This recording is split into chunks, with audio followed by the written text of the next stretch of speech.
Friends, 976 days of war between Russia and Ukraine, and a quick update. In southern war zone, no specific changes.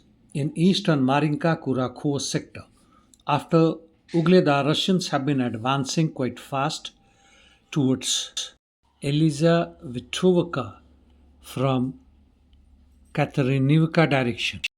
Shakhtarskoye Bogoyavlenka line, almost 8 km in deep. Avdiivka Pokrovsk direction, Russians advance into Vishnevoye, which is rear of Ukrainian defense line in Selidov. Ukrainians are withdrawing systematically in Selidov on almost all the fronts. In the meantime, Russians advance west of Sukhorin to Novodmitrovka. No significant changes starting from Toretsk, Chasiv Siversk sectors. Northeast Ukraine, that is Kupian, Swato, Kremina, Russians are consolidating their positions in Liman sector as well as in Kupiansk, what they managed to gain in last couple of days. No changes in north of Kharkov, that is Slobozhansk direction. Kursk, heavy counterattacks continuing on several fronts. In Glushko district, fight is on in Novoput since last week or so. No changes. Korenivo district, fight is on in Lyubimovka and adjacent Zelany Shlayak area on Sudza border. In Sudza itself, Darino is under Ukrainians' control, as it was pointed out by ISW earlier. Ukrainians' counter-attack in Plekho wasn't a success. Ukrainians also control Nikolaev Darino. Interdiction missions continuing as before, and now coming to Palestine, Lebanon, Israel, Middle East. Today early morning, IDF launched 2 to 3 waves of air and missile strikes in Iran. So far, no big damages were reported, and none of them targeted oil or nuclear sectors. Iranian sources said that they engaged most of the missiles and thus foiled the Israeli operations, and they will retaliate again. As far as Gaza Strip is concerned, no specific changes. Hezbollah has destroyed another 6 Merkava tanks, and total they have surpassed close to 40.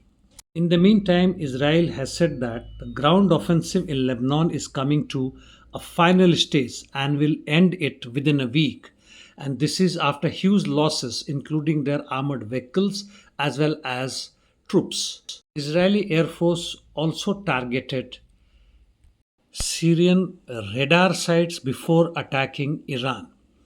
And Jordan happily extended its support to Israeli armed forces by allowing its airspace. Some other informations. G7 has approved $50 billion in loans to Ukraine, which is part of Russian Federation frozen assets. Laws are with them, be it national or international, who hold the power. Peru is planning to replace its aging MiG 29s with F 16s and South Koreans FA 50s and also French Rafale. Reason they cited that they are unable to get parts of MiG 21s and can't continue maintaining them.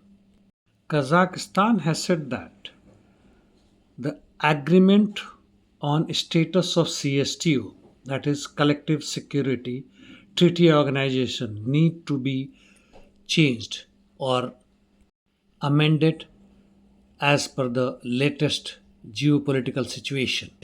War situation in many African countries like Sudan and against terrorist organizations supported by Western powers, especially the USA, like in Niger, Mali, Burkina Faso, is continuing.